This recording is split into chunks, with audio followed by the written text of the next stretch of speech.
There's something about the city. Noisy, yes, chaotic. Oh, you bet. But it's mine. My paws know these streets like they know the feel of fresh kibble in my mouth.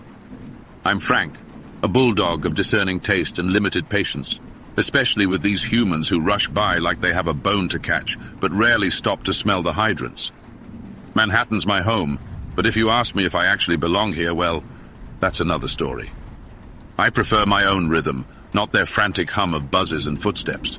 Today, my human, let's call him the tall one, is in one of his usual hurries, pulling me along down Fifth Avenue like he's got an appointment with the mayor himself. Typical. The tall one doesn't understand the finer points of walking at a dignified pace, but I tolerate it. I've got my own tricks for slowing things down.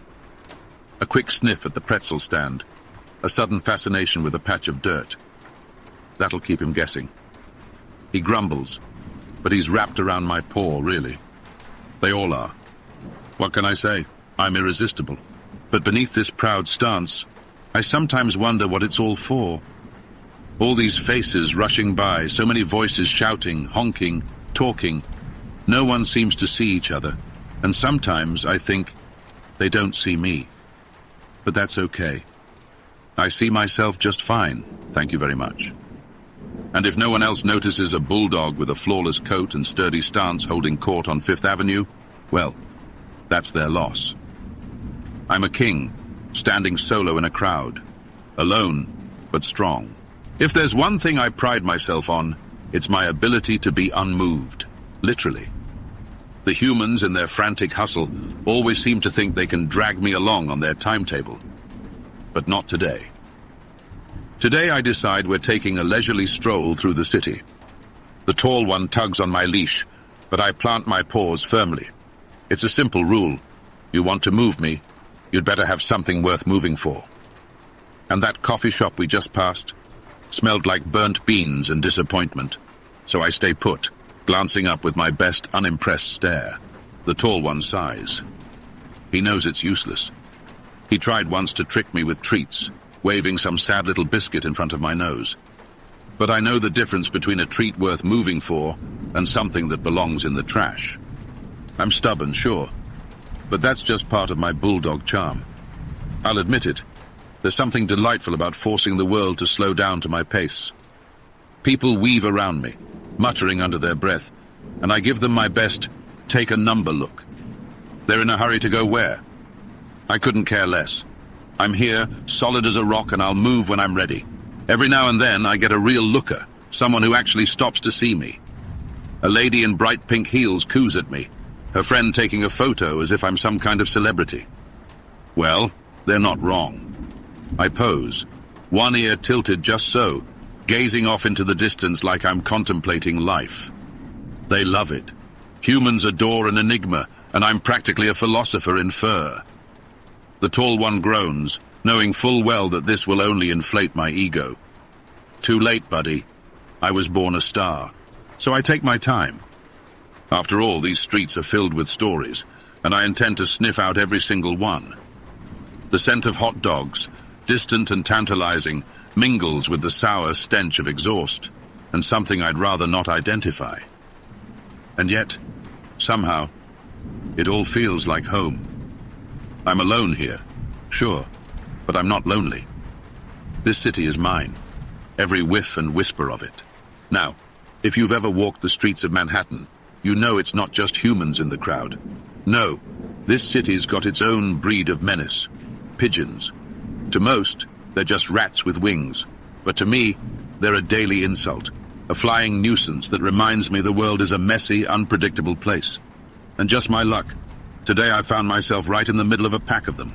They stare me down, strutting around like they own the sidewalk. One even has the audacity to peck near my paw. Oh, you don't know who you're messing with, buddy? I let out a low growl, enough to make them flutter up, though not quite far enough. It's a power play, see? I make them move first, just to let them know I'm the alpha on this concrete jungle. They're just lucky I'm on a leash. Or maybe it's me who's lucky. The tall one would be in for quite the chase if I ever decided to follow through on my instincts. The tall one, oblivious as ever, is busy on his phone. Typical. But me? I'm in full standoff mode. One of the pigeons, a scrappy one with a patch of feathers missing, glares at me like he's challenging my authority. I roll my eyes, as only a bulldog can, and snort. "Look, pal," I mutter to myself, "you can strut and peck all you want, but at the end of the day, I'm the one with the roof and kibble." There's something strangely amusing about these little encounters. It's as if every creature in this city, big or small, has a bit of attitude. The pigeons don't cower, they stare right back. I respect that in a way. They're out here, hustling for crumbs in the same rush as the humans. And in that moment, I feel a weird connection to them. After all, we're all just trying to make it in the city, finding our own crumbs to call victories. But don't get me wrong, I'm not about to go soft on them. I lunge just a little for effect, and they scatter, feathers flying. Victory is mine. Alone, yes, but standing proud. The tall one finally looks up, startled by the commotion, and sighs as if to say, "Really, Frank?" I give him a smug grin. He should know better by now. The streets of Manhattan are my kingdom, and I rule with a firm paw. Just when I think this day can't get any better, I catch a scent wafting through the air. Meaty, salty, undeniably delicious. The smell is coming from a hot dog vendor down the block. The tall one, ever predictable, isn't paying attention, which is exactly the window I need. I tug on the leash, inching us closer. Patience, Frank, I tell myself. This is a game of strategy. We make our way to the stand, and there it is, a glorious hot dog in the hands of some stranger. Now, this is a person of taste, someone who understands the finer things in life. The man glances down at me, probably noticing the undeniable longing in my eyes. I mean, who could resist? I'm adorable after all.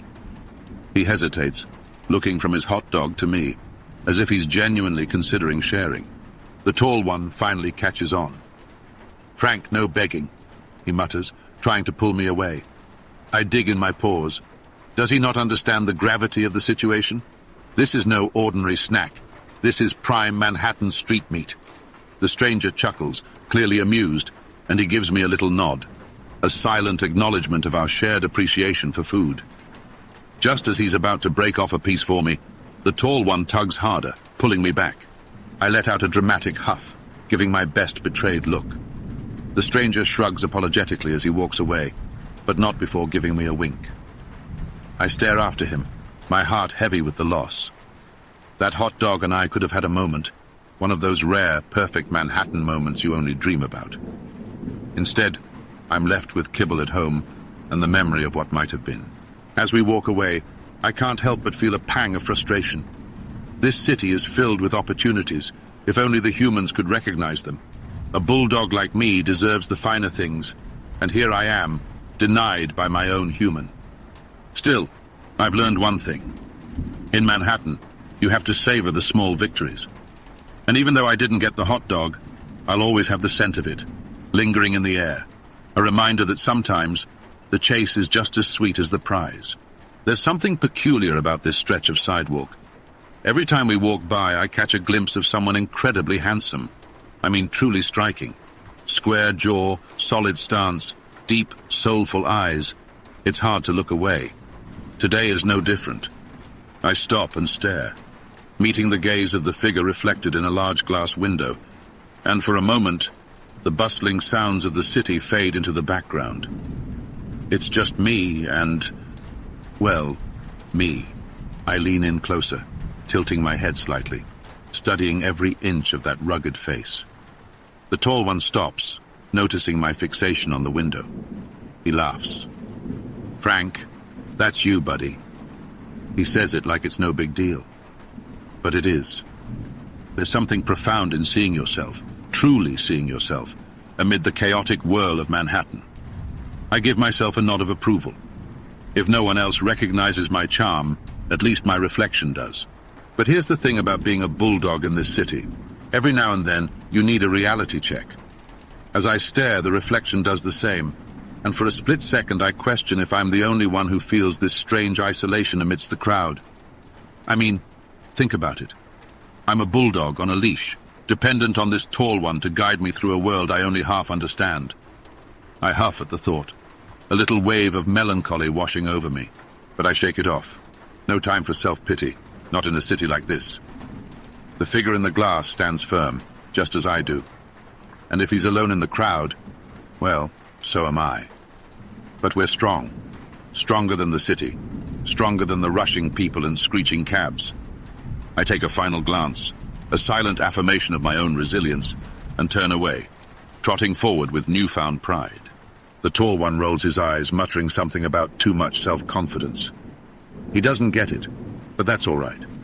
He doesn't have to. I know who I am, and that's more than enough. As we continue down the street, I spot something unusual. A little mop of fur, bouncing along with the energy of a firecracker. It's a scruffy, wiry terrier, barely half my size, but brimming with a kind of unrestrained enthusiasm that I'm almost envious of. She zigzags around, sniffing every patch of sidewalk, greeting every human and dog with equal excitement. To say she's the complete opposite of me would be an understatement. She notices me staring and trots right over, tail wagging like she's just found her long-lost friend. "Hey there, big guy. Name's Lola," she says, her voice practically buzzing with energy. I give her a slow nod, as dignified as I can manage. "Frank," I respond, keeping it brief. I'm not exactly known for my small talk. Lola circles me, sizing me up. "You're a strong, silent type, huh? That's cool. That's cool." She's not wrong, but something about her friendliness catches me off guard. In a city where everyone's always on the move, it's rare to meet anyone who wants to linger, who's genuinely curious. I realize that maybe, just maybe, I don't mind the company. We walk side by side for a bit, her bouncing energy contrasting with my steady, plodding pace. She tells me all about her life uptown, about her owner who dresses her in tiny sweaters and feeds her bits of smoked salmon. Fancy life, I think. But I keep my sarcasm in check. I nod along, even managing a chuckle when she shares a story about sneaking a bite of pizza from a distracted tourist. I guess I've got to admit, it's nice to have a friend. After a while, Lola and her owner turn a corner, and she gives me a quick, "See you around, Frank," before disappearing into the crowd. I watch her go, a bit of her cheerfulness lingering behind. Who knew a bulldog like me could make friends in a city as vast and detached as this one? I feel a strange warmth in my chest, like maybe, just maybe, I'm not as alone here as I sometimes feel. Sure, I'm still a bulldog on a mission, and the streets of Manhattan are still mine to roam. But now, I think, I might keep an eye out for Lola. You never know when a friendly face might cross your path again in this big, lonely city. The sky darkens, and I know what's coming. I've been around long enough to recognize the smell of rain even before the first drop hits the pavement. The tall one groans as he glances at the gathering clouds, but I brace myself, standing tall. A little water never hurt anyone. At least, that's what I tell myself until the downpour starts. The rain begins as a drizzle, but quickly escalates into a full-blown storm, with raindrops the size of kibble pelting us from above. People scramble, ducking under umbrellas or huddling in doorways, but we bulldogs are made of tougher stuff. I keep moving forward, my coat soaking up every drop, my paws splashing through puddles. The tall one pulls up the hood on his jacket, muttering under his breath about terrible timing and soaked shoes, but I pay him no mind. This is my city, rain or shine, and I walk these streets with purpose.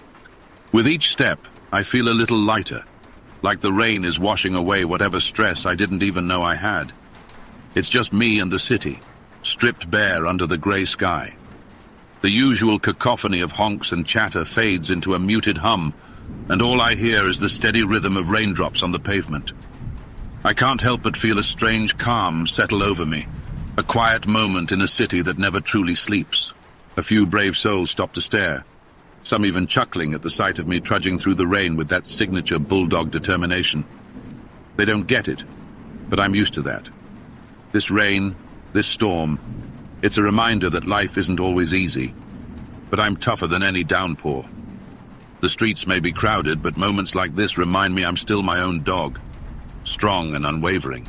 We finally duck into a small alcove, both of us dripping and a bit bedraggled. The tall one grumbles about the mess I'm about to make in his apartment, but I just shake off, sending droplets everywhere. He sighs, wiping his face with resignation. "Frank, you're impossible," he says, but I catch the hint of a smile. Even he knows that nothing can shake me. Not a crowd, not a storm, not even a city like Manhattan. By the time we get home, I'm soaked to the bone, and the tall one isn't much better off. As he fumbles with the keys, I shake off the last of the rain, splattering water across the entryway. He lets out a groan, but I know he secretly expected it. I'm a bulldog, not a mop. The door finally opens, and the familiar warmth of home envelops us. This place may not be as grand as the Manhattan streets, but it's ours. The tall one drops his keys on the counter, giving me a look that's equal parts exasperation and affection. I trot over to my spot by the couch, plop down with a heavy sigh, and let the coziness of our little sanctuary sink in. As he towels me off, I look up at him, feeling a pang of gratitude I can't quite put into words. Sure, he's got his flaws, he's slow, doesn't understand the finer points of sniffing, and he doesn't always get why I need to stand my ground in front of pigeons. But he's my tall one, and for all his quirks, I wouldn't trade him for anything. The city outside is still humming, but in here, it's just us. I watch him move around, making himself a cup of coffee, setting out my bowl of food. There's something comforting about these small routines, the little habits that anchor us amidst the chaos of Manhattan. Maybe I'm not so alone after all. After he finishes, he settles down on the couch with a sigh, scrolling through his phone as if he's the one who had a long day. I hop up beside him, leaning my head on his lap. He gives me a scratch behind the ears, and for a moment, everything is perfect. Just a dog and his human, finding shelter from the world together. As the evening settles in, I find myself lying by the window, watching the city lights flicker on one by one. From up here, the streets look different, quieter, almost calm. I let out a sigh, feeling the weight of the day sink into my bones. It's been a long one, filled with pigeons, unexpected friends, and even a rainstorm. A day in the life of a bulldog in Manhattan is no small feat, but I wouldn't have it any other way. I think back to Lola, the scrappy little terrier with boundless energy, and I wonder if she's somewhere uptown, looking out at these same lights. Maybe she's curled up on a fancy dog bed, dreaming about another slice of stolen pizza. It's funny. I'd never really thought about having a friend before, but now I can't help but feel a bit of warmth knowing there's someone else out there who knows what it's like to navigate these streets.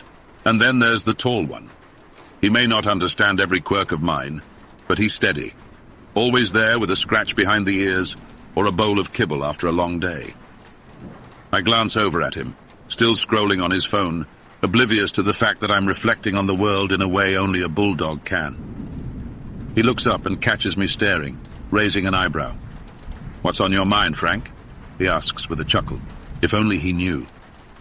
I've seen more of this city from knee height than he ever could from his skyscrapers and subways. I know its sounds, its smells, its chaos, and its quiet moments. I may be just one dog in a crowd, but I carry the heart of a lion, the resilience of a New Yorker, and the quiet strength to face whatever comes next. As the night deepens, I close my eyes, letting the sounds of the city fade into a gentle hum. Tomorrow, we'll be back on the streets, navigating our way through crowds and pigeons, with me leading the way. Alone in the crowd, but never lonely. Not as long as I have my tall one and my city.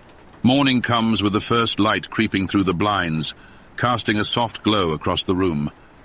I stretch out, feeling the pull in my muscles, and take a deep breath of the new day. The tall one is still asleep, sprawled out in his usual haphazard way, but I'm up and ready. There's a whole world waiting outside. My world, with all its bustling, noisy, unpredictable glory. When he finally stirs, I'm already at the door, giving him my best time-to-get-moving look. He laughs, rubbing the sleep from his eyes, muttering something about another adventure with Frank. That's right, I think. Today's going to be another chapter in the life of this bulldog, and I'm ready for it. We head out into the early morning streets, and it's as if the city has softened in those first moments of the day. The usual buzz of traffic hasn't quite picked up, and the sidewalks are still relatively empty. I feel a quiet anticipation, that sense of possibility that only comes with a new day. Who knows what I'll encounter today? Maybe another pigeon standoff, maybe a hot dog vendor, maybe even another unexpected friend. The tall one glances down at me, a faint smile playing on his face. "Another day in the Big Apple, huh, Frank?" he says, giving me a scratch behind the ears. I respond with a snort and a wag of my tail, my own quiet way of saying, "Bring it on." I've faced down crowds, survived rainstorms, made a friend, and even found my own kind of peace amidst the chaos. I may be one dog among millions, but in this moment, I feel like I own the city.